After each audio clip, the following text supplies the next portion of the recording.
clearly there's something magical in every sense of the word about this game when it comes to building community and, like you said, cultivating safety.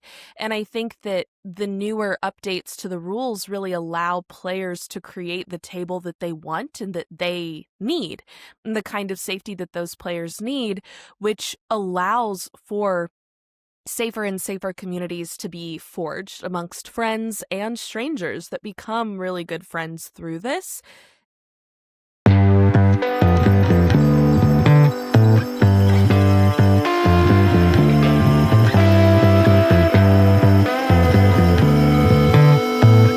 It's all about us, and it's time to bow down.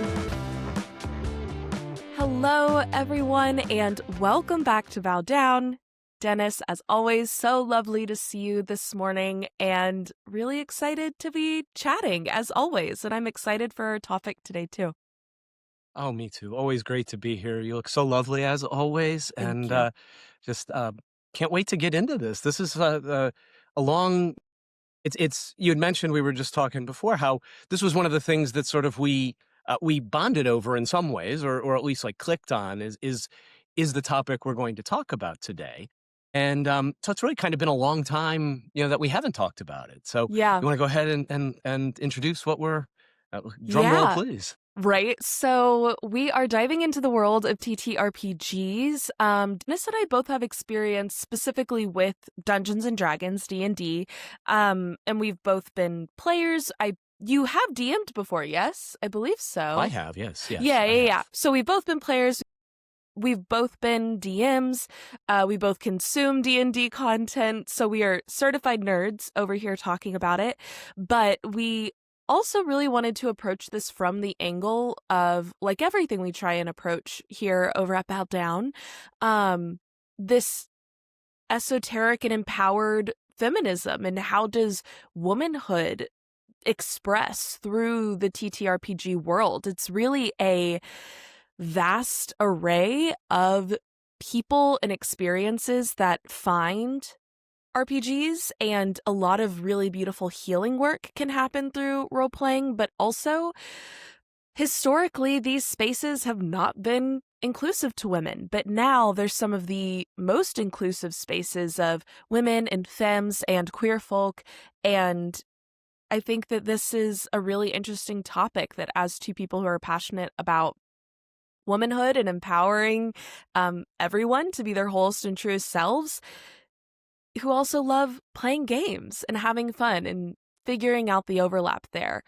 Uh, One thing that's just coming up for me as I'm kind of introducing this topic, one of my favorite D&D content pieces that I am a follower of is Dimension 20 through Dropout. And one thing that Brennan Lee Mulligan, the DM over there, always says is that it's just telling a story with your friends.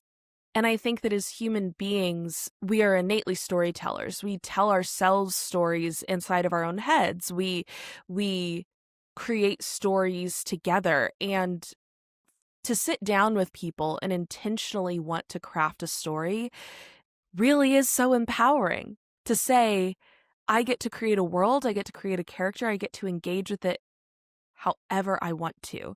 And I think that a lot of really beautiful healing, but also storytelling and creativity and creation can come out of that. So that's kind of a little primer of what we're going to be diving into today. I know we want to touch on some of the history of TTRPGs, but then we'll dive into some more current goings on in this world. So, Dennis, I'll throw it over to you. What are your initial thoughts? Yeah, I mean, I think it's it really is kind of a golden age in terms of what's available, and um, between with the ability now to with Zoom and other tools, it no longer do you have to find a time to get everybody together in somebody's basement with snacks and Mountain Dew or whatever else it is. play for 7 hours at a time. It's very possible now to play with people from around the world. It's so much easier to find games, and there's so many more options out there with so many more um, thought put into them in terms of what's put out there and what's being imagined and how Right. women and how LGBTQ plus individuals are shown and depicted, and just about everything you could imagine. And so I love the idea now, because for me, as a therapist, as somebody who deeply cares about helping people, and sort of by any means necessary, and from my perspective, the therapy in many ways is stuck in the past in terms of this format of, hey, come into a room, let's sit down for 60 minutes or 55 minutes or 50 minutes and talk. And that Right. works for some people. And it's and again, there's nothing wrong. I mean, if it ain't broke, you don't have to fix it. So I'm not disparaging that.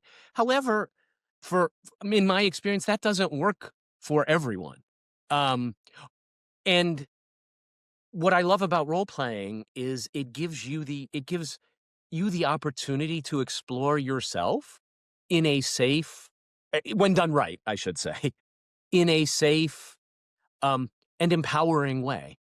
And I love the idea of finding alternate ways to help people. And, it's the spoonful of sugar kind of thing. Not that therapy's medicine, or anything like that, but to some people it might be.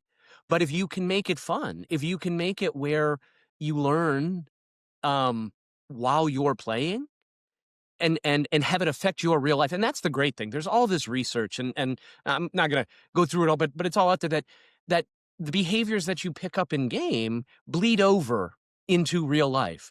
And I've seen it firsthand. I've worked in my internship and worked with students in a role playing group, and I saw tremendous changes just from a few sessions in terms of behaviors, particularly around um, behaving socially, taking turns, listening, problem solving, all of these areas. It just all of a sudden now you see what works, and even better, you can, if something doesn't work, unlike real life where it can be hard to stop, and because real life happens, you can stop and you can rewind and you can replay it and you can analyze that in a safe, non-judgmental fashion.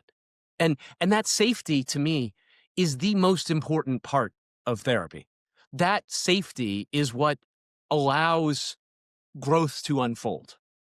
And so that's why I love it. I love talking about it, and it's a passion of mine. It's something that I do play regularly. I have a regular group I play with. Love you guys, and they're awesome. They are the most incredible role players, DMs, and therapists. By the way, we're a group of therapists I've ever met. And but even in my own self, I learn things from this. So I don't know. I'm just excited to share my geeky passion with this, and Yeah. and maybe convert some folks. Yeah.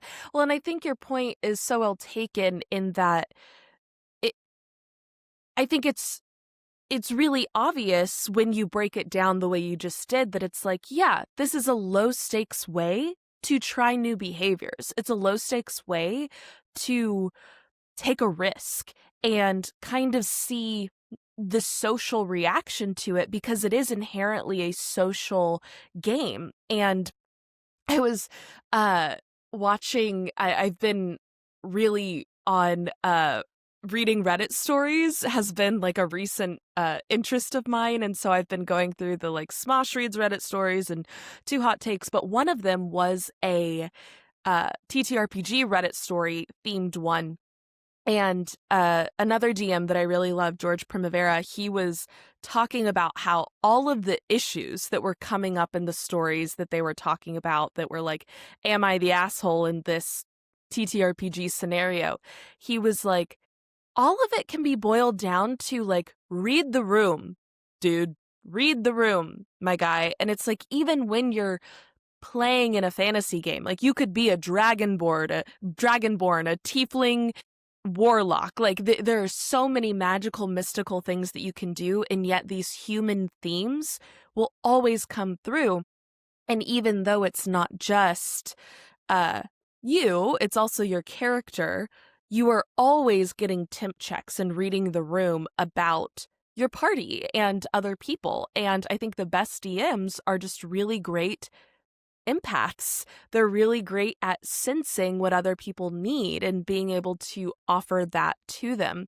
And so I think that that's really powerful. And to speak to what you said about therapy, as someone who has enjoyed uh, CBT talk therapy for the better portion of my life, there's a reason I think why we're seeing somatic therapy practices. Drama therapy is coming in. Different what's the one I'm thinking of that's with the lights with your EMDR is getting really popular right now as well. Like there's so many different methods and methodologies that are being studied and looked into because there are different ways to talk about this, and things are stored in your body and they're stored in your subconscious and they're all weirdly interconnected. And so tackling it from all angles besides just the Freudian let's talk about it, I think is Yeah, really you smart. want to fuck your mother, don't you? I mean Right. and we've come a long way since then. But my Yeah. my prediction is 20, 30 years from now, should we still exist as a species, Right. um, uh, we will look at the way we did therapy the same way we look at the doctors who thought washing their hands before delivering babies was a waste of energy and time.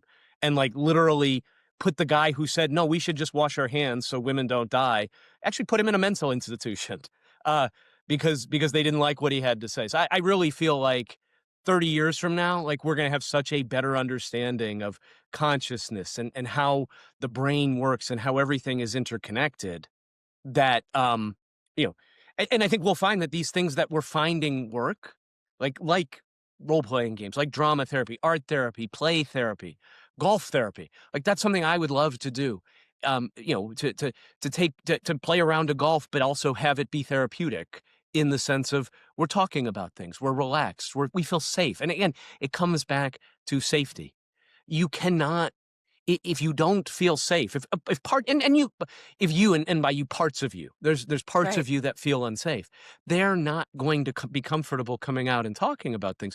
But somehow, if you can bypass that warning system, that defense mechanism that your beautiful self has come up with to keep you safe in the past, all of a sudden it melts a little bit, and it's just another way. There's no right way to grow. Yeah. There's no one way. It's different for everyone, but why not explore it? And so I would encourage anyone, even if this is at all resonant, if there's anything in here that's, hey, maybe I should look at, I highly encourage you to just think about it. Just be open to the idea and see what unfolds there, because it it it can be very, very helpful and help you grow, and it's so beautiful, and you make friends and have fun. I mean, Yeah. but Yeah. I mean, hey, sounds like a good time to me. So, um, and yet at the same time, and I think that's a good segue actually into maybe why it hasn't, or why it's just now. I mean, role playing games have been around for 50 years now. Right. Even before then, because it sort of came out of war games, Mhm. and Dungeons and Dragons originally was like a war game, where it was and then sort of melded into this. But and I mean, I started playing Dungeons and Dragons, much to my parents' chagrin. Well, in fact, they didn't know about it. I did not tell them. I made up a story as to, I lied as to what I was doing, because I just didn't want to deal with the religious guilt of playing Dungeons and Dragons, because that's of the devil sort of thing that Right. that might have been put on me at the time. But I started playing in the late '80s, and even then it was fairly very male-centric. But when it was created, even more so. And so, I actually have the early Dungeons and Dragons rules had a tremendous amount of baked-in sexism, and I actually wanted to give you. I wanted you to take a little quiz and I didn't come up with these questions. I found this on a YouTube, so we'll make sure to. I want to give credit Yeah, we'll to link the down below. content creator. But I want to ask you these questions and just see what your answers are, if Oh, I that's love it. okay. So why don't we start there? So these are from the original rules, and hang on, just let me find them. And they were gender rules in Dungeons and Dragons.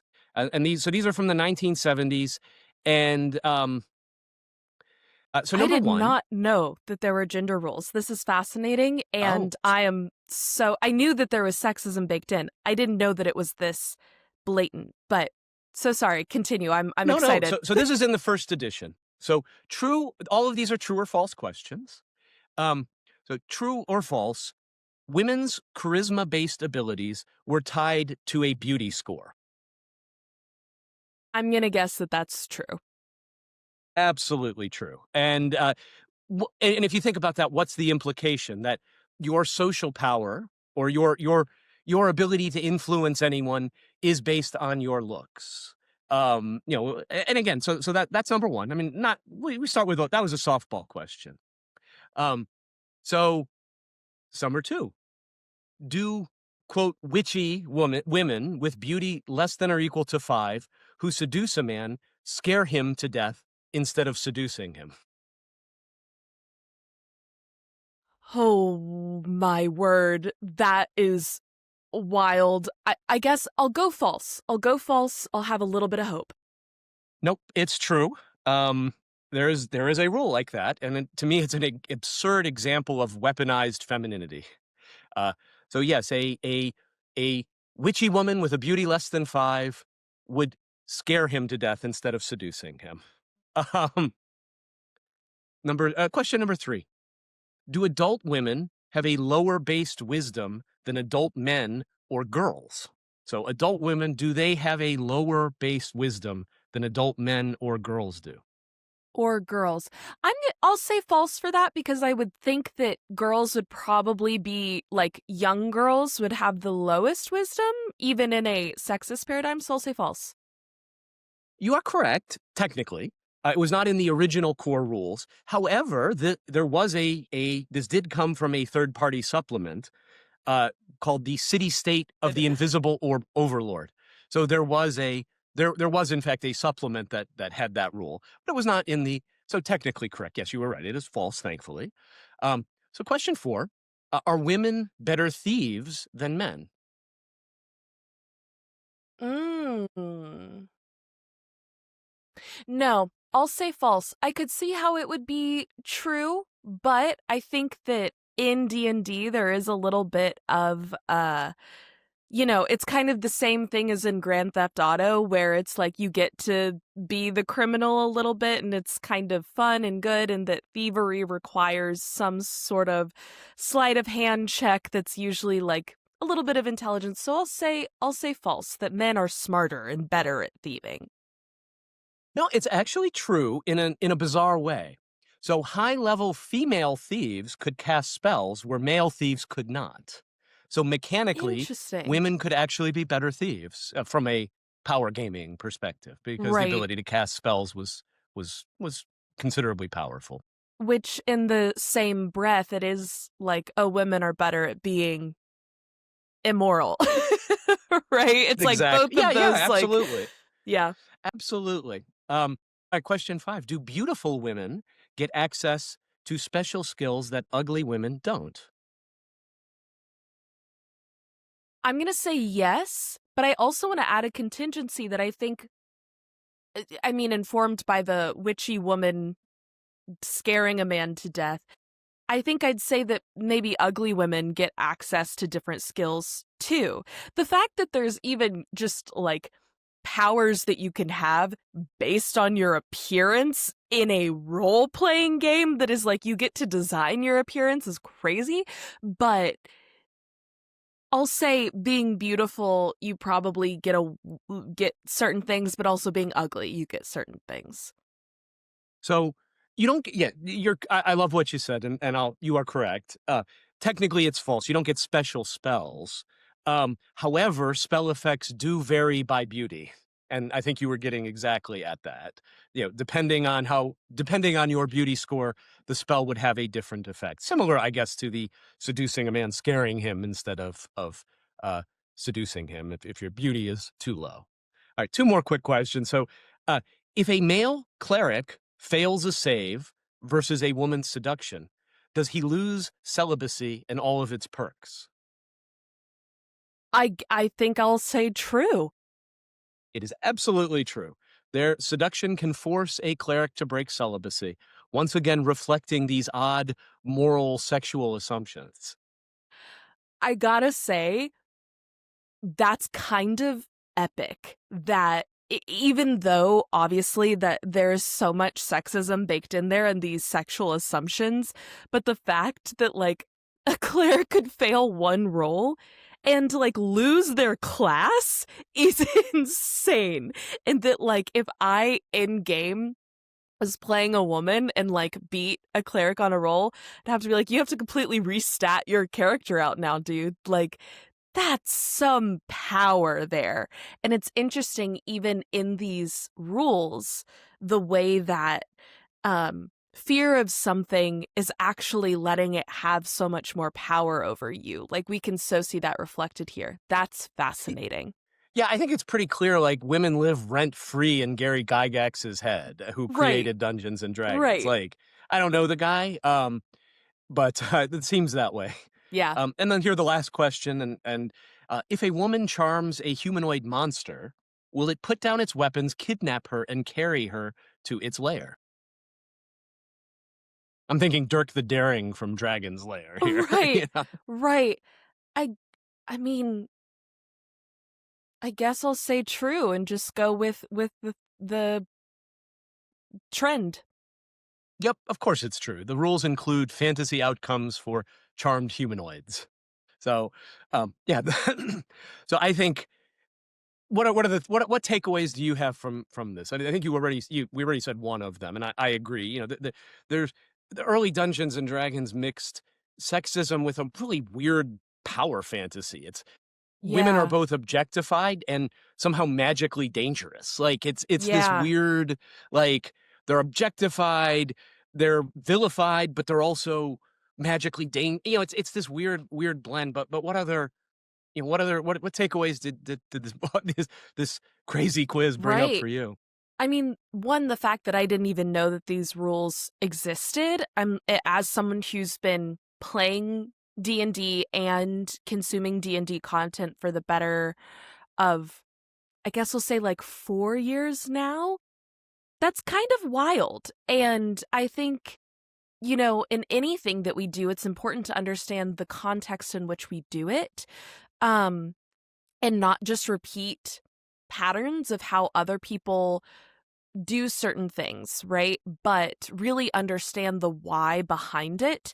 And I really wish that I had maybe dived more into the history here and really understood not just like the current zeitgeist's opinion on D&D, but like engaging in this world and in like D&D 5e and the new rule set that's played currently with an appreciation for how much we've changed, but also a nod towards like, and that the growth isn't done. It isn't over, right? I think, of course, you have the image in your head that a lot of people probably have of a D&D player that's like a bunch of nerds, smelly Comic dudes in book a guy from The basement. Simpsons. Let's just call Yeah, it's the comic book guy from the basement. You know, I mean exactly. that's the image. At least if anybody who grew up watching The Simpsons, I feel like boom, Yes. that's D&D right there. You know, Which automatically comes with the kind of like neckbeard slash incel slash all sorts of stuff. And so you can absolutely understand how sexism is baked into this based on like why that stereotype is there. Of course, we've moved beyond it, but it's kind of like Audre Lorde's quote, you can't use the master's tools to disassemble the master's house. Are we really true and beyond the history of this? I hope so. I hope that as, you know, different additions and addendums and supplements and homebrews come into the rule set that people are engaging with these rules in an informed way, but clearly I wasn't. And I kind of now am like, next time I set up a campaign, I'm going to be really thinking about this and do a little bit more research to ensure that I'm continuing to push at least my table forward in playing this game with integrity and telling stories that we're really proud to tell. Um, it's also interesting to think about the fact that, of course, you can play characters that are different than your gender in real life, right? Like women play men play women, non-binary people play specific genders versus someone with a specific gender could play a non-binary character. Um, and to think about also a man choosing to play a woman with this set of rules is really fascinating to me. How does that further in their mind their own narrative of what women are because they are performing womanhood from their point of view? And I think that gets really dangerous really quickly. Um, and that's a scary thing to think about for me too, that like because women were so gatekept from this for so long, and we see it in like video games too, that like all of the female characters in video games for the vast majority of history of video games are booby, sexy sirens or, you know, that kind of situation, right? And how even playing as a female character, it allows men to perform womanhood and kind of confirm their own bias in a really dangerous way. Um, yeah, those are my thoughts. What about you? When you first saw this and read this, what's going through your head?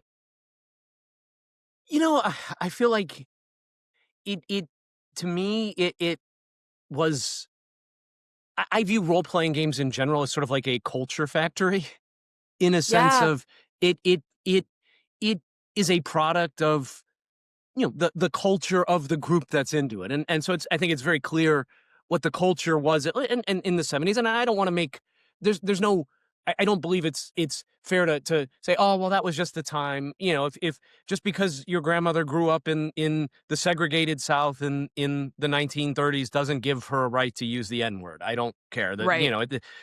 today because that and I kind of view it the same way here. Like, you don't get you can't whitewash that, you can't male wash that, you can't wave it away. But that said, I do think it's important to notice and that it has changed. Even within second edition, these weird rules. Now, were they changed because of, hey, this is wrong, or were they changed because, oh, it's a kind of a pain in the butt and people don't want to play women character? I mean, Right. was it to be more inclusive? I'd love to say yes. I somehow don't think so, but There's a and lot of I hidden will say variables. today though, it is very, 2024 rules, especially from Dungeons and Dragons, are a lot more inclusive. Not only with respect to gender, but also with respect to race. Mhm. And a lot of the what were formerly race-specific perks have been moved to backgrounds instead. Now there are still some race-specific things and whatnot. So I want to say that there's been a ton of progress, and I think it's okay to say this was the genesis of it and look at how far we've come, not to glorify where it came from, to note it and to make sure the future is even better. And the way and so I don't want to I look at what do role-playing games teach us about power, patriarchy, and who gets to be a hero. And Right. it's very clear in that first edition that men got to be the hero, and women were something to be either scared of or captured, by taken to a lair, possessed, were possessions, not people. And but now the question and I don't wanna dunk on that, and although it probably deserves to be dunked on, but again, 50 years ago. Um, but really the question I'm asking, and I think we're asking as we talk, and I ask our listeners to ask is I view these role-playing games as rehearsals. In the same way you would rehearse for a play, you're rehearsing in some senses for life in a way. Mhm. And so the question I would have is what are we rehearsing and who do they empower? Uh, and so, I mean, back then it's very clear it both empowered women and completely disempower them. So it is a fascinating thing. And the other thing that came up for me is and it's not tabletop role playing games, but I remember when online multiplayer role playing games come out, Ultima Online, EverQuest, and I remember I got it. I was an early adapter into I played pretty early on. I never played EverQuest, which uh was famously chainmail bikinis and was quite sexist, I think, as well. But I played a little known game called Asheron's Call, uh, which was an awesome game and unfortunately just sort of got crushed by EverQuest because EverQuest was way better at marketing and Mm. Microsoft owned the property and didn't really know what to do with it. But I remember playing my first character was a female character. Um, I thought it was cool. And I remember playing, probably put 50, 60, probably hundreds of hours into this character, but it really bothered me because people would always give me crap in game and they would think I was a woman. And eventually I re-rolled or recreated a character to be male because I just didn't want the attention. And it really made me feel like, wow, how hard like if I were a woman, I would play a male character just to keep these creeps from, trying to give me stuff and talk to me and hit on me and hey, do you want to go for a dungeon? So I don't even know that it's different today. I'd be curious what our listeners' experiences were. If you logged into WoW today as a female character, do you Yeah. still get catcalled?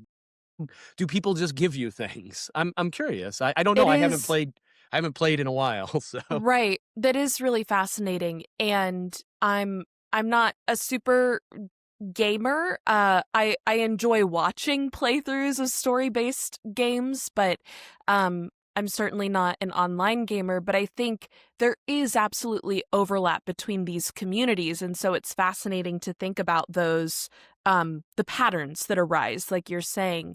And absolutely, I want to underline what you said about all the progress that has been made. And I know that the recent authors of the new D&D rules have been extremely conscious of wanting to push towards progress.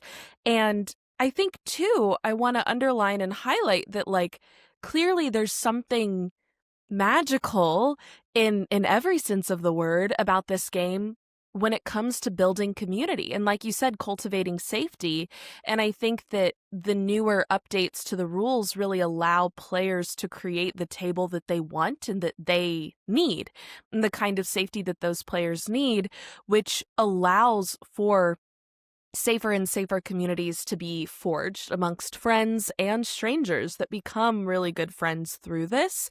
And the fact that it has become a safe haven for so many oppressed groups and marginalized individuals, that's a really powerful shift. And I think that's part of why we are entering and in the midst of the golden age of TTRPGs, is because it allows people to see themselves represented in media in powerful, heroic ways, right? Like in doing a playthrough on a D&D podcast, or one character on Critical Role, or one NPC in a random campaign that is in a wheelchair, or that like loses an arm in the middle of battle, and then we get to watch their journey through coming to terms with this, right? It's like someone who may have been born without an arm or lost an arm due to a circumstance in their life,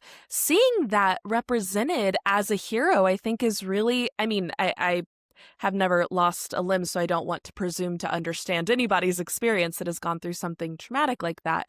But I would have to imagine, for me, seeing really powerful women be heroes and be the drivers of some of these stories is so empowering. And it just allows you to create a cast of empowered characters. And also, having a party that supports each other, it also allows you to see men that are really supporting heroic women too. So all that to say, I just want to underline what you said about a lot of progress having been made, and that clearly there is something here that draws community together, that forges community, and it's in how human beings tell stories, and it's impossible not to want to live out our fantasies of being the hero in all of these different ways and letting our quirks and flaws be the thing that actually makes us the savior, the hero, the flawed Aristotelian hero, right? That is just really cool. And we see some really cool stuff happening too, where say a character has some sort of flaw that is, uh, you know, maybe they have like memory loss or something is like a flaw built into this character backstory, but actually that allows them to have a much higher role on this other thing, and this flaw is actually the thing that gives them this other magic power. That there's just so much potential for representation and exploration that I think does attract progress and safety, exactly like you were saying earlier. And I would be curious too to know, I've only ever played with people that I was already friends with, but thinking about your question in terms of, like, I wonder if you log into WoW now, like what that would be like. I've never done that, and I've never walked into a game store, but I wonder here in Dallas, Texas, if I were to waltz into a game store, if I would be what I would be met with, you know? I'm not sure, and I think a part of me is a little hesitant, would be a little, I might get some sideways glances, or I might be made to feel really uncomfortable for any number of reasons. But also, I could meet some really awesome people that could be really great friends too. And there's just a spectrum of possibility there. And I'm sure it's the same thing with these RPG video games as well, that, you know, there's good people and bad people in any community. Um, and I'm sure there's still some people who wish that we could go back to the old days when D&D was pure and Oh whatever, yeah. whatever. I can't And wait to hear those people exist. some comments. I can't wait to hear some comments on that. Right. And listen, I get it, but you know, with time it brings everybody down. Yeah. You know, it's the same, it hurts everybody when those are the uh when those are the views. And again, you can play, I mean, listen, here's the great part about life in our country, in our world. Can play first edition if you want. Just find a group of like-minded people and play that. Like, there's nothing stopping you from picking up that and deciding to play that way if you choose to. I don't think many people do that. Be curious. Maybe there are some. Might be interesting Maybe. to join that game actually and see what it was like. I don't it'd be fun, but it'd be interesting. You'd learn Um, something for sure. maybe something you don't want to learn, but you learn something Right. for sure. Right. um, but yeah, Yeah. that is the great thing about choices. You know, I wanted to also bring it back to the esoteric angle, and maybe talk a little bit about the Satanic Panic, because there might be some listeners who, if they grew up in that era, and particularly if they're Christian and you know, sincere in their faith, that they may not want to play Dungeons and Dragons Right. because they think it somehow is evil or demonic. And just to tell my own personal story, when I was like 10 years old, that's right in the middle of the Satanic Panic of the 1980s, where you know it was this idea that that Satan, that Dungeons and Dragons was satanic and they're trying to corrupt our children, and it's got magic rituals and this, that, and the other thing. And the fact is, and so schools banned it. I mean, I think probably the Senate talked about it. I mean, it was just too much. And so for me personally, you know, I was. I remember I was 9 or 10 years old, and a friend of the family got me a Dungeons and Dragons game. I think it was a board game. I don't remember exactly. And the minute my mother and grandmother saw it, they freaked the fuck out, and practically wanted to burn the box. And and of course, as a 9-year-old, that's scary as shit. Like, Yeah. what happened? I feel like you did something like, oh, this was evil, and now there's this evil in our house. And so it took me I really I didn't want to play until maybe 10 years later or 8 years later or 7 years later where I'm like, "Wait a second, I don't agree with this. Like, this is silly. There's really nothing."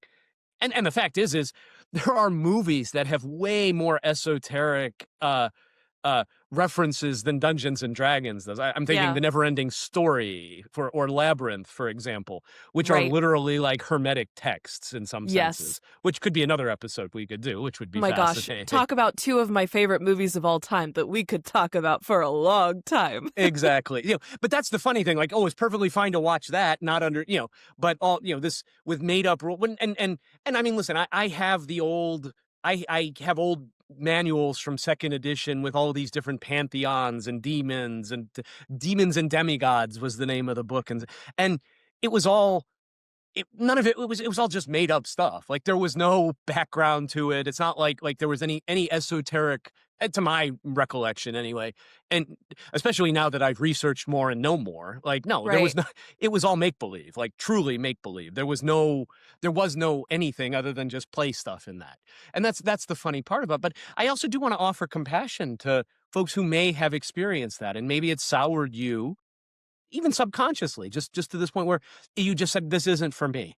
Yeah. Um, I would just encourage you to be open to the idea that maybe there is benefit here, and that's the great thing. You don't have to play Dungeons and Dragons. There's a ton of role playing games, which we'll talk about later, hopefully, that are very different, that don't have anything to do with magic or anything that could it can be in futuristic settings where it's Mhm. technology instead. I mean, we're practically living in that with AI Right. at this point. Um, so What? yeah, I mean, what do you think? Did you ever? I Yeah. mean, you're younger, obviously, so I don't. You didn't live through that period for sure, but has that ever come up for you? Have you?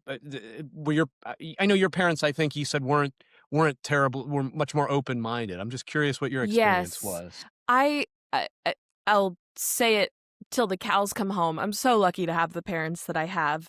Um, and I've never experienced anything like that from my parents, except, I mean, anything like that I've experienced has definitely been more about my tarot practice than D&D or TTRPGs, which I get. Tarot's a little bit more blatantly esoteric. Um and I think at first, like when I was younger and I had this peak of interest, my parents were a little bit like, "Huh, okay, let her explore," but, a little suspicious maybe. But then as they've seen my engagement with it, they're really comfortable with it now. And I give readings to my parents all the time. And it's something that, like, we talk about the esoteric history and how it relates to the Kabbalah and the, uh, like, Order of the Sun and Stars and all of these different interesting religious histories and texts that are imbued into the tarot. Never from my parents did I receive any real judgment. Maybe just suspicion would be the worst, but if anything, I would just say curiosity. I think I get it a little bit more from the other communities I've been in, going to religious private schools at a young age and being interested in the mystical. Certainly, that was not something I was talking about with my friends. And if I brought it up, it was kind of to be purposefully controversial, if I'm being honest, because I knew that it would be. And it's like, okay, well, if I'm bringing this up, I know it's going to be controversial. So I'm only going to bring it up if I'm intending to start that conversation. Um, but with D&D, I didn't start playing until it like post Stranger Things, right? Which I think we can really Mm, pinpoint as the maybe like beginning of the golden age of TTRPGs that kind definitely of an brought it inflection point for definitely right. an inflection point for sure in terms of bringing role playing games into the modern zeitgeist, right? The Yes. that Yes. I would agree 100%. Yeah. So I think I was really lucky in that sense that, sure, I mean, even now I experience like the witch hate that I always kind of jokingly talk about. That's like holding my crystals and carrying around my tarot, like being in Texas.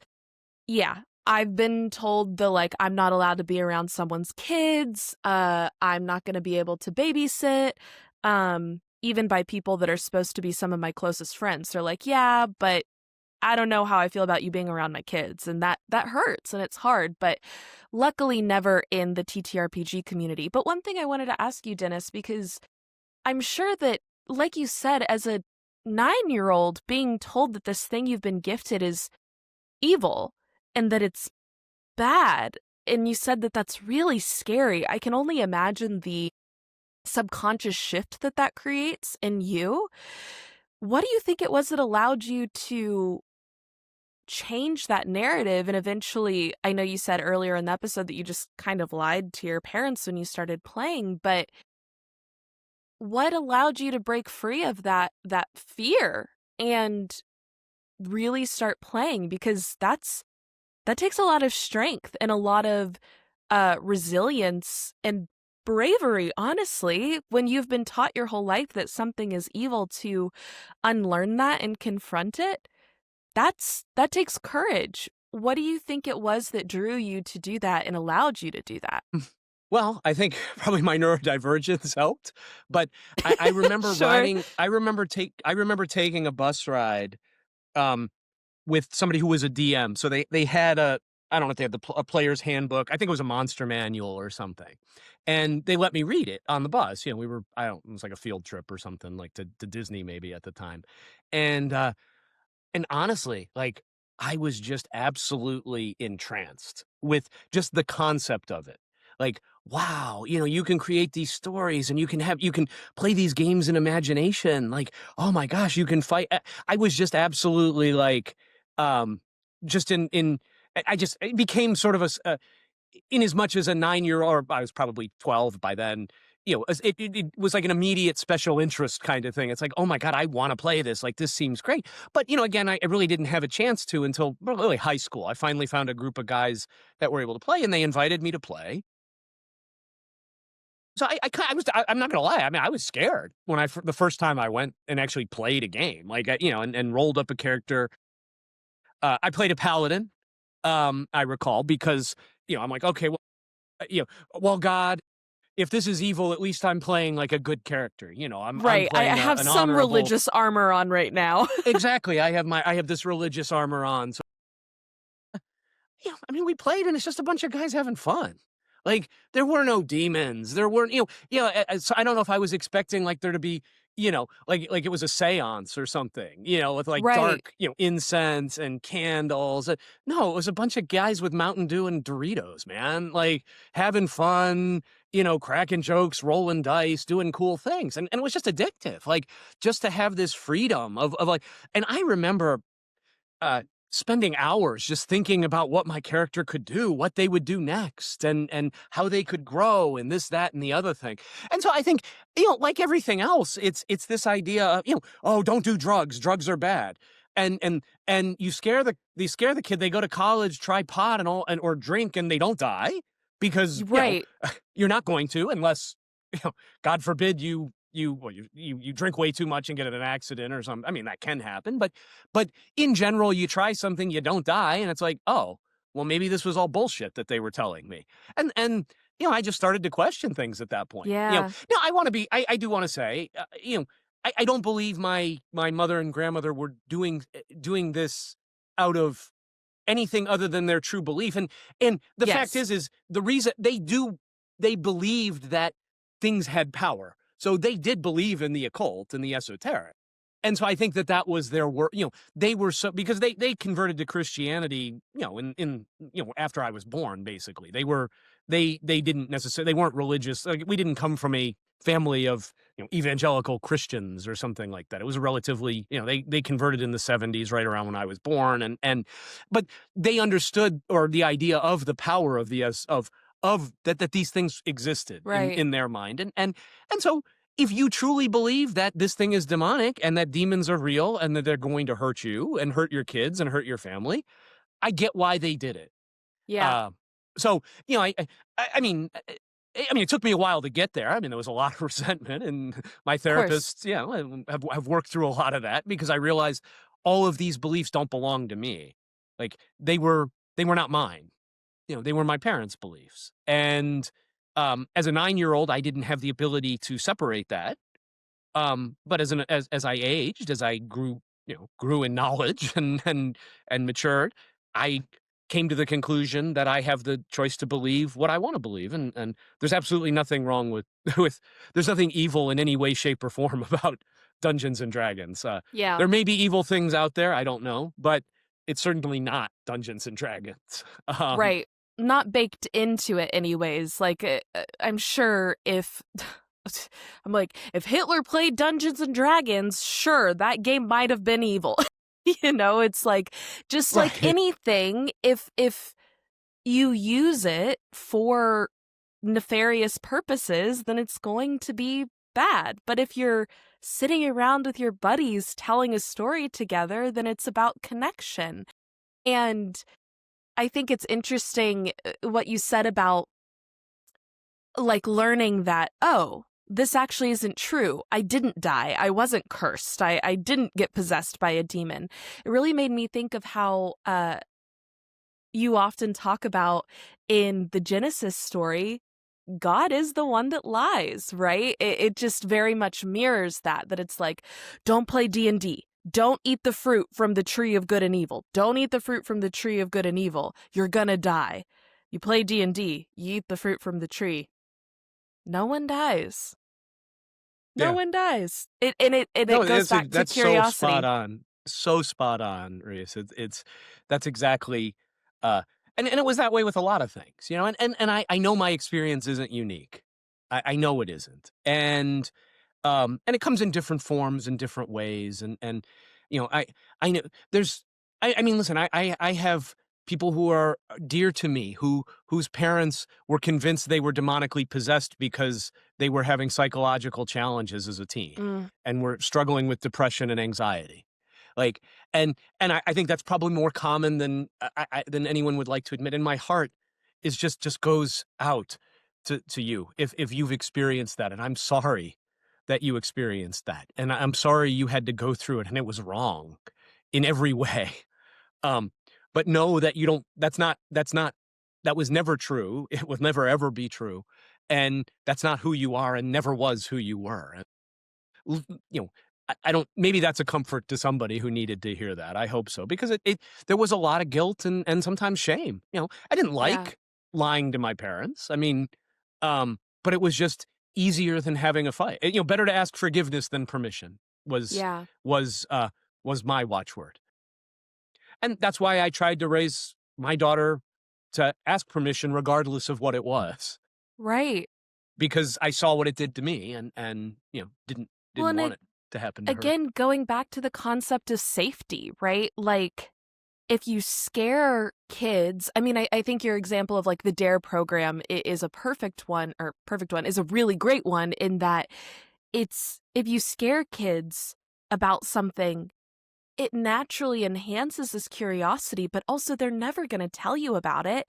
And then if they experiment with something that naturally human beings are curious creatures and something does go wrong, they green out or they get too high or they get anxious, now they're on their own and they don't have what should be their biggest resource and support system. Um, Whereas if you take this other approach, which is what my parents did and sounds very much like how you approached raising your daughter, is, hey, just tell me, like, before you do it, like, let's have a conversation about it. And, you know, if anything goes wrong, call me. And then you feel safe, right? Like, luckily, I never had any situation um, be dangerous for me in that those circumstances. But I always knew if I was at a party or something happened, I would not be afraid to call my parents. And that created a sense of safety in me that was, I'm going to be okay. And that allows you to explore and experiment um, in a way that is expansive, not restrictive, right? Which is Always very much expansive, always always. expansive. And it That's creates that that is safety such in a that relationship. fundamental. Yeah, I love that. I mean, it's such a great question, and it's something, honestly, I sometimes forget to do, but should ask. I try to ask myself whenever I'm questioning something, an action, a thought, a behavior, a feeling, but particularly thoughts, because thoughts lead to all of those anyway, is this expansive or is this restrictive? And, and so I think that's such a great point and so well said. One other interesting area I think that, that hasn't been explored, and I'm curious to what your thought on this is, we've talked a little bit about the chainmail bikini and this idea of objectification and how, we went through that ridiculous quiz in the beginning. But there were a couple of interesting books published, and it's something I've been thinking about. So I'll throw it out there and just get your thoughts on it. So in early 2000s, there was this book, a supplement. It wasn't by it wasn't like official by Dungeons and Dragons by TSR at the time, I think it was, or whatever, Wizards of the Coast, but it was called the Book of Erotic Fantasy. And it had rules for sex, consent, pregnancy, but more than that, it had all sorts of subclasses and feats that had to do with sex. Like all sorts of kinks, all sorts of, like all these different rules, like classes that were based on sex. And it was actually reasonably well done. In that, I'm sure there was some rapey stuff in there. I haven't read it. I'm just going because there probably was. But in general, I kind of think that would be. I think so many people in our country, at least, if not around the world, have such a problem with sex, particularly if you're Christian. Like sex is a real problem, and you feel. I'm preaching. I'm preaching to the choir for me anyway. This is my lived experience. Is feeling guilty about what you like and what turns you on, and I do wonder if an updated version of this couldn't be used in a sex therapy group kind of setting, where Yeah. you did get to explore who you were and see what that would feel like in a safe way. I feel like it's because I think we are so messed up in general about sex.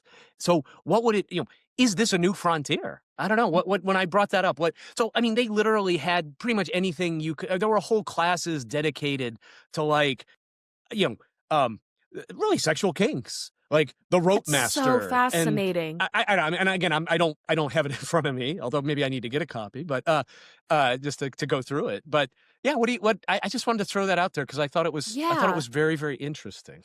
Another thing that I didn't know about D&D that exists, I did know, I think it's interesting too, talking about different communities overlapping. There certainly is an overlap with the kink community and D&D, and I think that kind of makes sense because when you hear the words roleplay, most people tend to jump to sexual roleplay as opposed to like game roleplay, LARPing. And there is something there that like, anything under the sun, human beings will make it sexual. There will be a kink for it. And so for this to Yeah. exist, I think absolutely makes sense.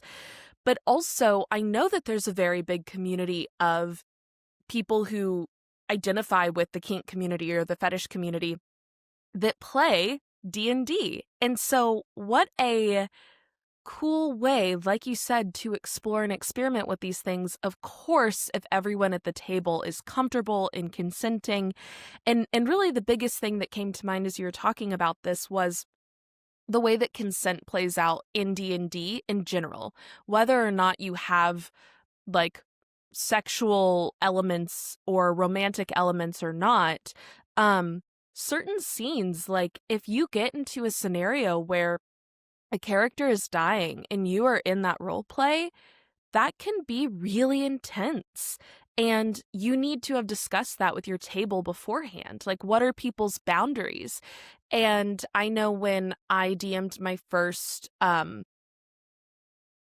campaign, I discussed with all of my players one-on-one and as a group beforehand, like, is there anything that we don't want to tell that story, because I want this to be able to be expansive and go where the story wants to take us, where we all want to go. But if someone doesn't know that someone has an experience with, say, sexual assault, and that were to come up somehow in the campaign, I need to know that as a DM in order to protect my table and protect my players, but also we need to already have boundaries set for ourselves as players at the table too, that where are your boundaries and when do you need to call TO and say, I need to protect myself and take care of myself here. And there's a lot of really, really wonderful consent mechanics that could be used for sexual things, but also don't have to be. There's something called consent tokens, where if someone gets uncomfortable with something, they can flip it to yellow. Like, it starts on green, you can flip it to yellow. And if it's like, hey, we need to stop right now, you flip it to red. And my first campaign was very silly, goofy, so we didn't have tokens, but now I have them just in my kit, just in case there's ever a session that I'm like, okay, I really, really want to protect my players and our mental health, that this should be fun. And I think that practicing consent in non-sexual ways makes it easier to practice it in sexual circumstances too. And there's something about physical intimacy that makes people so nervous, and it's so vulnerable. It is so, so vulnerable that it is so hard when you're in the midst of that, even with someone you trust, to have open dialogue about it. That practicing it by saying, hey, I actually don't want to talk about, like, there's a certain element of gore, maybe, I'm not comfortable hearing about in session, and I tend to be a little graphic with some of my descriptions, I've been told, but I'm like, it's part of it, and I want to create an image. But one of my really good friends was like, I don't want to like yuck your yum, but it really takes me out of the experience when we get too deep into that. And I was like, thank you for letting me know that that's a boundary for you, and I absolutely will, dial it back. And being able to say that in that one circumstance, I think, makes it easier to say it in these other circumstances. The other thing I'll say too is I absolutely agree with what you said, like how beneficial it could be for something like sex therapy. And even if I think there probably should be rules around sexual assault, because some people have that kink, some people have that fetish, and what a safe way to explore your sexuality before physically exploring it too. And I think that really could be so healing. And so often, of course, sexual assault is about power, not about sex or satisfaction or pleasure. But I do think sometimes that there are certain pent up feelings that people have that then express in aggressive ways, that if we're given avenues to explore them in healthy, protected ways, I don't know. I wonder if there would be a correlation there between, like, if young men did have this ability to explore their darker kind of thoughts or instincts in a safe way with a professional who's educated on these things, would that have a positive benefit on society? I think probably. Yeah, that it was a whole bunch of thoughts there. But what do you think about this? I think that it's a really important and fascinating thing to bring up. Thank you for bringing it. Yeah, no, and I think it's a perfect transition to consent, or and especially if a listener has never played before, something I would say, if where you're playing doesn't do this, then you probably don't want to play there. And so it's this idea of a session zero, which is all about consent. And for example, when I start a new session or new campaign or whatever with new players, there's a form that literally has all sorts of categories: sexual, physical, like gore, violence, blood, disease, cancer. I mean, all sorts of things, like psychological, abuse, torture, like just any, animal, like spiders, like also even mundane categories. And for each of these categories, the players all put in, red, yellow, or green, like a stoplight. Red means no. That's a hard boundary. So, for instance, spiders. If somebody has a phobia of spiders, they put red for that. as a dungeon master, you know, I'm not gonna have a spider attack. Even if the Right. module or the campaign would normally have a spider, I'll make it something else. Like, I don't need to have a spider in the game to make or maybe I wouldn't play, the underweb, with the Spider Queen. Right, Maybe, right. maybe that's not the campaign for you if you don't like spiders. I mean, there's always that balance. But you start with that, and whatever, if any, and so red, of course, is no, I don't want to touch it. Yellow might be, hey, we can talk about it, but I don't want it to be explicit. And there can be such. So think about from a sex between, or sexual encounters between a player and an NPC. You know, or a player, two players, so two-player characters, so two players playing the game. What's acceptable? You set those ground rules up front. So it may be, hey, between players is red for some people. I don't want to be a part of that. I'm not interested in it. For others, but it might be okay. I might be perfectly fine if you want to, talk about sex with the tavern, the tavern keeper, or so everybody can put what they are comfortable with.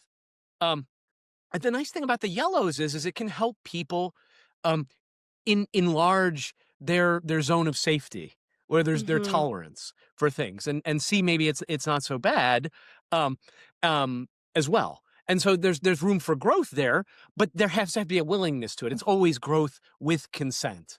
It's always growth with consent. And these safety tools. So if you're in a campaign, or you're joining a campaign, and they don't take this seriously, then don't join, because you don't, there's no reason why you should be forced to do something that makes you uncomfortable in any way, shape, or form, because that's not safe. I love that you brought up the safety tools. So things like, another, you mentioned tokens, but also there's the X card, where, at any time, if you're uncomfortable, you can hold up a card that shows an X, and it's full stop. And the table knows this. And then you can also rewind. You can do fades to black. So hey, they go into the, I go with the NPC into the bedroom, and we start to kiss, and then fade to black, and then there's all of these things you can do that don't that allow safety, allow growth, and also allow people to have fun. All three Yes. can be true. Another thing that I think is very important, which you might not, which is probably the difference between something that I would consider more, intentionally therapeutic versus, just a fun, casual game. And that is this idea of an aftercare or debrief after perhaps a hard scene. And so something that was difficult, you actually talk about it at the end of the session. Hey, wow, that scene was really intense. How's everyone feeling? Like, what came up for folks? How did you feel when that happened? What came up for you?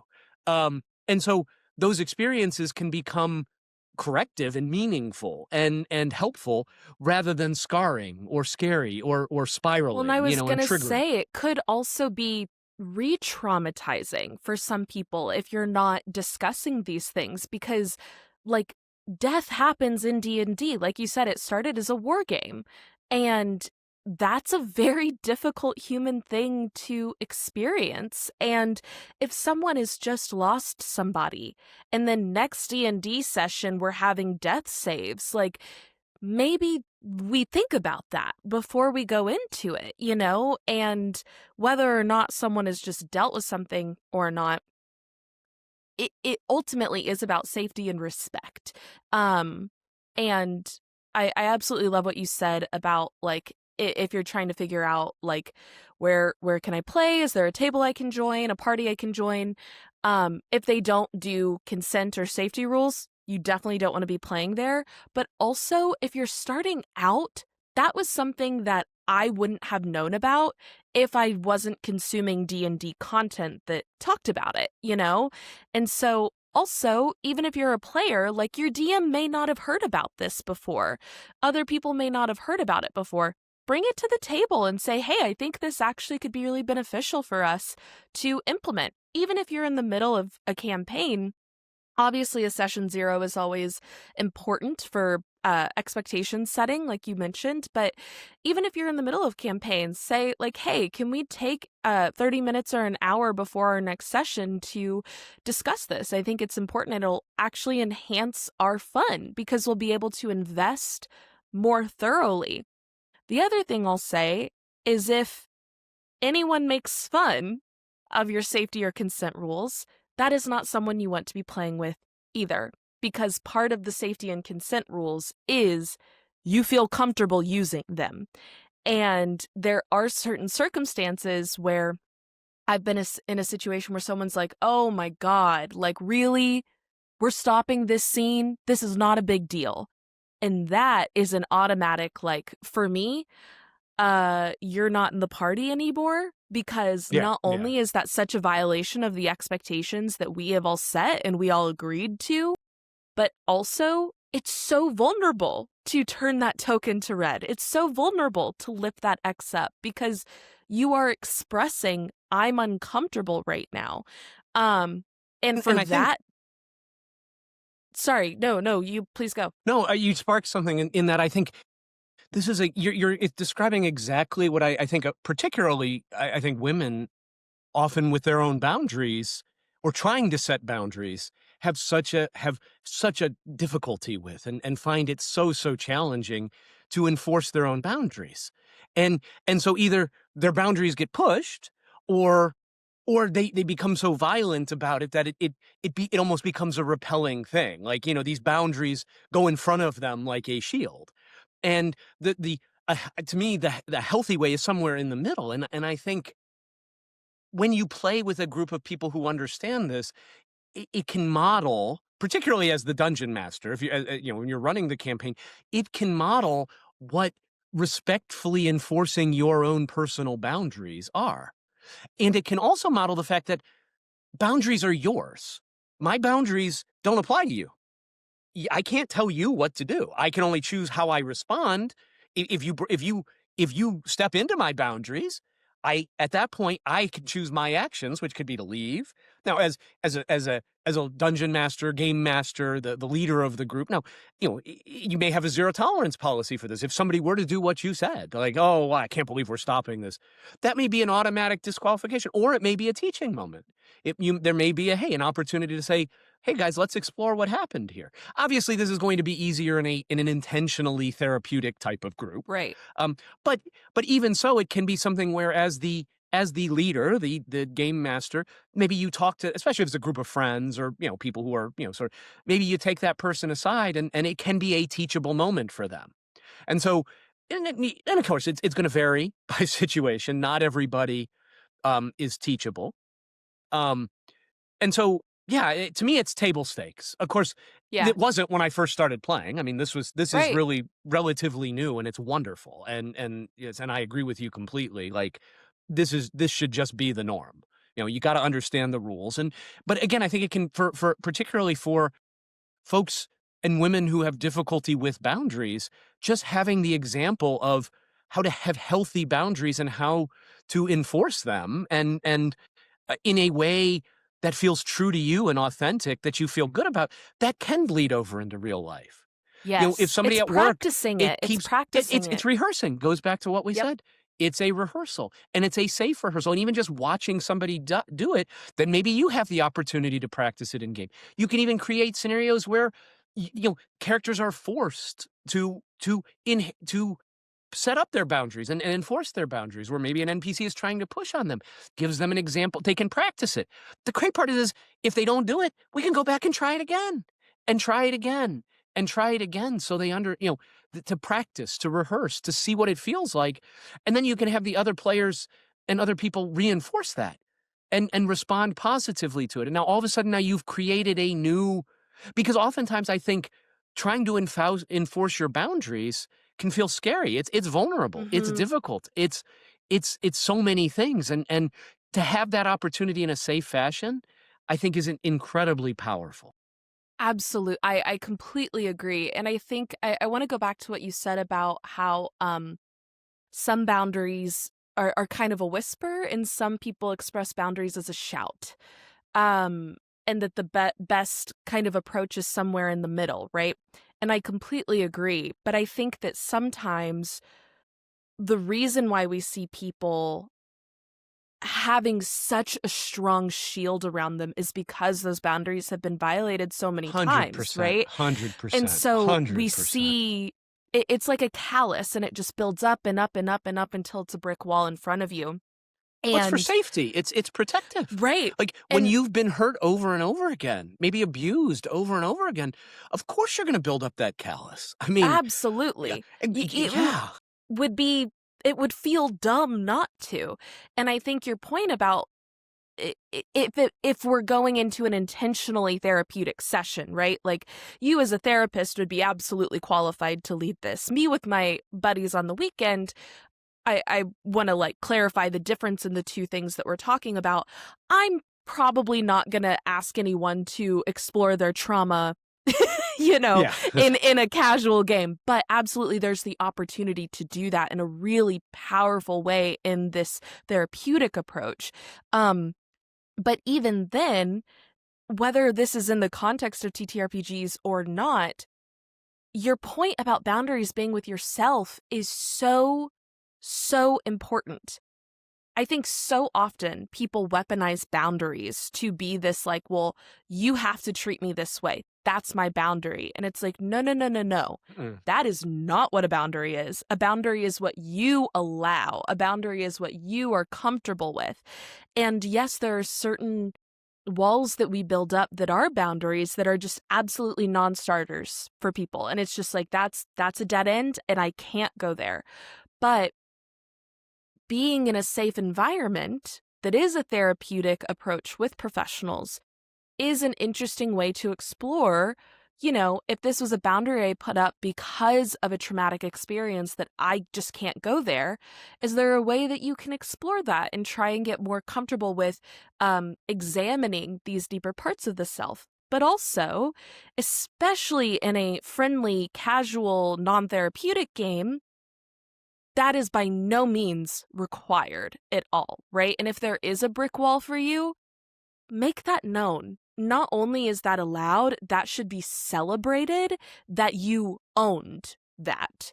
And I think so often the reason why boundaries get to be brick walls is because we have people, you know, if you whisper your boundary and then it's violated, and then you're like, okay, well, maybe I need to like say it a little bit louder and then it's violated. And then it's like, okay, well, now I'm gonna fucking shout because you're not listening to me. And then, whoa, you don't need to overreact. You don't need to be such a bitch. Well, I was just And kidding. I was this, just joking. Can't you take and a this is joke? the I'm not cycle we serious. see. God, you're so serious. Yeah. Or I agree with that. Or you start to whisper, you're not heard, and you talk a little louder, and you're told your boundaries are ridiculous. And so you push so it goes one of two ways, right? And both are unhealthy. And both are your boundaries are your boundaries, and you are entitled and absolutely welcome and allowed and should have any boundary that you set up around you. That no one should be able to tell you what your boundaries are. And I think you made a really great point about, hey, listen, there's training involved. I've been trained both as I've done 5 years of schooling and I've done specific training in tabletop role-playing game, being a therapeutic game master. So Therapeutic yes, approach, yeah. I'm not suggesting that the weekend DM should try to be therapeutic or do these things. But I am curious, so there's this idea of the consent and the things we're talking about, particularly as a non-clinician sort of thing, is really about don't harm, right? So you have this consent, it's no harm. But I'm curious, some ideas of, even as a casual game master, so somebody who's not trained and doesn't want to be trained, because I mean, let's face it, this is a vocation for me. This is a calling, Right. to do this. Might not be for everyone. They just want to have fun, with their friends, do some world building. What are some things that even a casual dungeon master, somebody who just plays with their friends, can do to go from don't harm, which is table stakes, to actively empower? And I have a couple ideas, but I'd love to see what you think as well, and maybe Yeah. add to them. 3 that came up for me that I try to practice when I lead a game is, number 1 is to make sure the spotlight is rotated. And one way, for example, to do that, and you might have mentioned it earlier, is sort of a talking token. Or in games I've played before, we actually had this giant foam 20-sided die that was about the size of a beach ball. And when somebody was actively, they had whoever had the die was the one who would talk. And this can really help be a corrective experience for folks who have difficulty, waiting their turn or listening, active listening, because if you don't have the die, you can't talk. So that's one thing. I think secondly, again, given its background in history as a war game and combat and is a big part of the early game, certainly way more. The game I play in regularly, I think we've had I don't know, probably 20 hours worth of sessions. I think we've had 20 minutes of combat, maybe so far. And so it's a very role play heavy game. And that's not for everybody. I mean, listen, there's nothing wrong with wanting to roll dice and bash monsters. I mean, that's fun. And there's also nothing wrong with role playing, improving the village and helping the village out. And both of these are great. But shopping episode. Exactly, a shopping. Those are always fun. What are you gonna? What can you find? But one way you can encourage to empower people is to reward relational scenes versus combat scenes. A lot of times it's all focused on killing the bad guys and getting the treasure. But if all of a sudden now you start to reward good role play or good relationship, social risks, taking risks get rewarded. If you try to do something, and so just changing how you advance your character. It's not just about killing the kobold or goblin or the dragon, but it's also about your interaction with it. Can you avoid combat?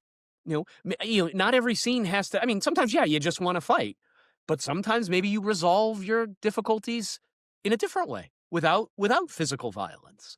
I think a third thing that came to my mind is almost is writing women and non-binary individuals and NPCs with real goals and motivations beyond just eye candy or a quest giver or a victim.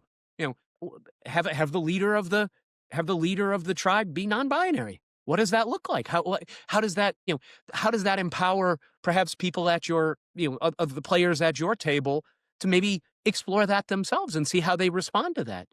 I don't know. Those were three that I thought about, but I'm curious your thoughts on those and what other ideas pop in your head for that.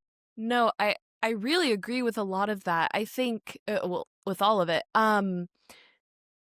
because my very first thought was rotating the spotlight, right? That is just so important. And there are some people that are natural performers, that are talkers. This is a self-report because that's me and I take up a lot of space at a table. And that's something that as a player, I'm really mindful of. And I want to make sure that I am not taking up too much space. But it's also something that if I'm not the DM, I try and tell DMs like, hey, FYI, I can talk a lot and not be aware of it all the time. Feel free to remind me or have an NPC interrupt me or something like that. I try and give them permission to also empower other players because I know sometimes how I can take up space in an inappropriate way. But then also, of course, that's me wanting to be mindful that I'm not doing that as a player.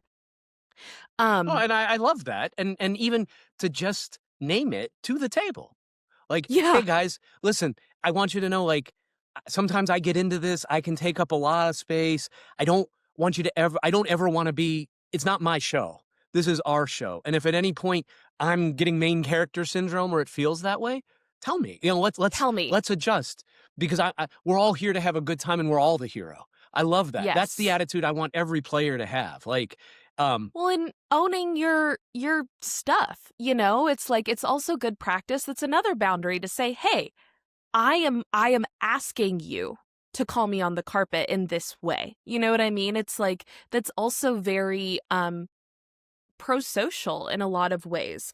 And so as the DM, just being mindful of who you're serving scenes to, even if it's a player who isn't necessarily your strongest roleplay player, making sure they still get their time. But with all of this, I completely agree with everything you're saying. But the one thing I want to add is that it also goes back to the session 0 and the expectations, because different players are looking for different things from a game.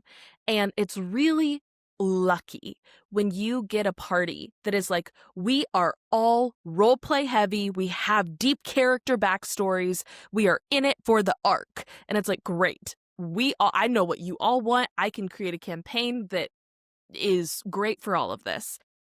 That so rarely happens. Usually you have a player that's there that's like, I'm just here to slay dragons, bro. Like, I don't want to do a silly voice. Other times you have a player who is like, I am the tortured soul and is a bard and like is just all about the role play. And then you have most people who are somewhere in between. And so, yes, as you're serving scenes, making sure that the spotlight is being rotated, but also meeting your PCs and your players where they are. In my very first campaign, I was trying so hard to get, because it was just like my friends and I'm the theater kid, and none of them really were super theater kids. It was already a little like, none of us really know what we're totally doing, and it's uncomfortable to do a voice and have a character. Like, already that's vulnerable for us. And I was like, oh, I want juicy roleplay. I want my friends to get into juicy roleplay. And eventually, as we warmed up and got more comfortable with it, we started getting into that a little bit more. And I will say, one, DMs, practice what you preach. You want your players to be role-playing more?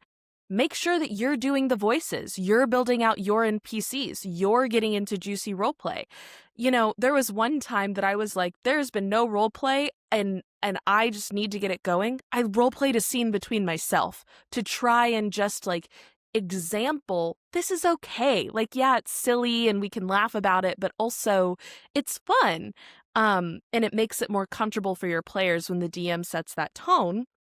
But also, there was a player in that campaign. I wanted to do one session where everyone had fallen asleep in this certain environment that was like mystical land with like mind control stuff happening. And so I wanted to do a dream sequence independently for every character to kind of add something to their character arc. And one of my players, I was like, they're not going to be about this. I know that they're not about this because this is not their jam. And we reached them in the rotation, and they kind of looked at me, and I was like, oddly, you have a dreamless sleep. Next PC. Because also, that player is not one, they were kind of there to slay the dragon and be silly goofy. And I'm like, that's cool. I, as a player and as a DM, want you to have a juicy character arc. That may not be what you're looking for. And that's okay. That's also a way to empower your player to have the game that they want. They don't have to want the game that you want. So you need to cover those expectations up front with your players too. Like, why are you here? Why do you play D&D? What are you looking for? And players may discover something new while they're playing that it's like, oh, actually, I did want this thing, and you can have an ongoing conversation about it. But I think that should also be a part of your session 0. Because, hey, if someone wants to crack some jokes and slay a dragon, like, I get it, no tea, no shade. And then the last thing I'll also throw out there is I think it's really fun to think of the DM seat as the front row. Yes, you are a storyteller with your players, but also, like what you said with like rewarding big swings and rewarding like exciting things that happen, keeping in mind that you should be rewarding people based on their expectations and not just the people who play in the way that maybe you would enjoy playing. Like be a little selfless and mindful of that. But be excited when your players do cool things. And I know that my friends will joke about me and they're like, you always get so shocked when we do something like that's really not that crazy. And I'm like, no, that was such a cool swing. It's so fun to watch you do this. Like you took your weapon and did something non-traditional with it. You decided to use Thorn Whip as a grappling hook instead of Thorn Whip. You used a shove attack to protect your friend. It's like you're thinking creatively. And how can you get excited as your players are getting into it? Because ultimately, that's what the DM is. You have the best seat in the house to an amazing story. Be a good audience member. Be a generous audience member. And to me, that's the best part about being a DM is that you're getting to share and support. Your energy is supporting this story. And so it's like, what energy can you bring that's like giving your party a standing O at the end, that of course you don't have to like stand up and applaud them, but energetically, what does that look like? Because that feels good. Everyone wants to feel like a star. Everyone wants to feel like a hero. And as the DM, you can do that for people. And it's pretty cool, especially when a player thinks that they're like, well, I don't know. I don't know if I'm doing this. I don't know about that. And then they pull something out that's like, that was awesome. And they're like, really? That was cool. And I'm like, yes, that was sick. Like, that's so exciting. And then it makes everyone else more excited for them too. So Oh, yeah. so absolutely true. And I love, one of the rules that I will implement is, every session, and I mean it's in part of the rules in terms of heroic inspiration, but everybody gets one reroll per session. But when you do the Mm. reroll, we would use this, I mean, if it was in person, we use the giant foam die. And so, usually it would be at a big moment, like you're about to, you could die. I mean, there's consequences, and you get up and you roll this huge die, throw it across the room, and I mean, when it succeeds, it is absolutely just like mind blowing. And I'll tell a Yeah. story. So I was, there's a show that was here on just off Broadway in the city, um, the 20-sided tavern. And it's basically like an improv D&D session. I mean, the stories are, there's different stories, and it's really cool. And they actually are touring different cities. And if they come to your city, if you're, go see them, because it's just an incredible show. But in this particular show, so there's regulars. I mean, these are actors and players. I mean, but they're basically acting, right? And they have certain personas they play. They have different characters they play, and part of the audience it's a very big on audience participation, and it's a very fun show. But every character gets one reroll if the audience, they'll ask the audience, and the audience can clap, and if enough people clap, then they can do the reroll. And there was this one particularly tense, and I've seen it a couple of times. This doesn't happen every time. I thought it was really cool to be a part of it. But uh, the character tried to do something heroic, and absolutely like rolled a critical failure, and it would have meant like the collapse of the party. And so, of course, they had their reroll, and the audience went nuts. But the dungeon master allowed them to do the reroll, but on a certain condition. And it was, if it failed, the character was dead forever, and they could never Yeah. use it again in the 20-sided Wow. tavern. Stakes, man. Yeah, they rolled it. They rolled a fucking natural 20. Of And course. the audience, I get chills thinking about it, because absolutely berserk. Like, The and dice tell it's a just so story. funny over a make believe. But I still remember that feeling of seeing that, and it's like the die is like the size of a boulder, and you show it Yeah. from the top down, and it's a 20, and it's just like the whole room goes absolutely berserk, and that experience changes you. It changes the group that's the thing. Like, subconsciously, it literally changes your DNA, in a sense, your Yes. psychological DNA, because you were a part of that. And this was the last thing that I wanted to make sure we touched on, kind of going back to your experience as a kid with your mom and grandma, um believing in the evil demonic side of D&D. And you said that they believed in things. They believed that things meant something. And their belief in these things was fear-based, right? That it was evil, that it was demonic, that it could um bring about possession, or any sort of thing. But or that they thought that it was going to be this seance with incense and candles. And when you were saying that, what came up for me is they're not necessarily wrong, but not in the way that you would think. Because to me, I mean, I talked about tarot earlier in this episode. I love incense. I love lighting a candle for an intention for my day. I love the imbuing those things for me feel powerful and important. But Doritos and Mountain Dew with your bros in a basement can also be the elements for a certain type of energetic seance too. It is an energy. It is about your intention. It is about what you believe things carry, what you believe things hold. And whether or not you have, a higher power, a connection to the spiritual, or anything, we all tell stories. And for me, as a writer, storytelling is a deeply spiritual thing for me because it feels like I'm connecting to this thing that's bigger than myself. I'm connecting to my audience that I'm writing to. I'm connecting to my past when I write about experiences I've had. I'm connecting to my wholer, truer self and trying to be the best version of who I want to be. And that's what it feels like when I'm crafting a campaign and when I'm playing a character, creating a backstory for a character. It's tapping into that same creation energy. And for me, that feels deeply spiritual.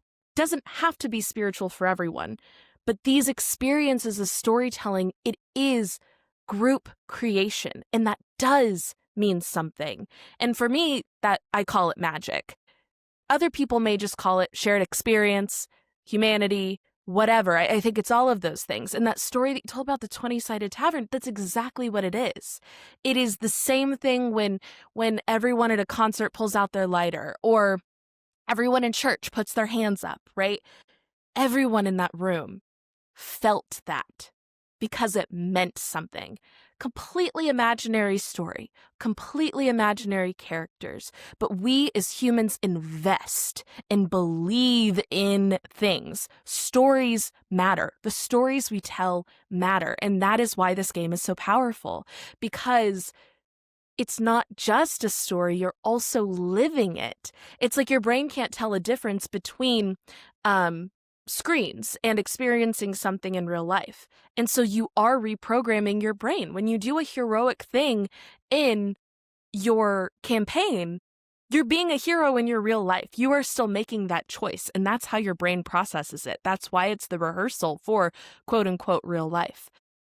But man, I bet when that 20-sided die under the large camera hit a nat 20, that felt fucking real. It was unreal. It was something else. And I am not the kind of guy, by the way, who lights their phone or whatever lighter in concerts. I feel nothing there. I'm not the kind of I don't feel any of that stuff. Like I generally like mass waves of energy. I'm just like, what the fuck? But when it's this kind of an experience, like because it was authentic.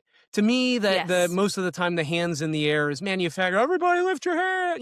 Like it doesn't work for me. But I have to say, what you just said is so beautiful. I don't think I can say anything else. I just want to end there because everything you said is so true and so perfect. And it is fucking magic. I don't care what anybody says by any definition.